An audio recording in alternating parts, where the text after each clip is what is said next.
Tortang talong. My dinner for today. Kaya sinasabi ko, kita na naman eh. Paksiw. Ayan po. Paksiw po yan, no? My dinner for today. Ayan, kikita nyo po. At tayo maghahalo na itlog.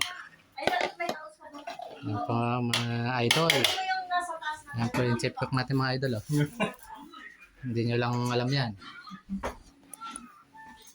My dinner for today yan mga paps.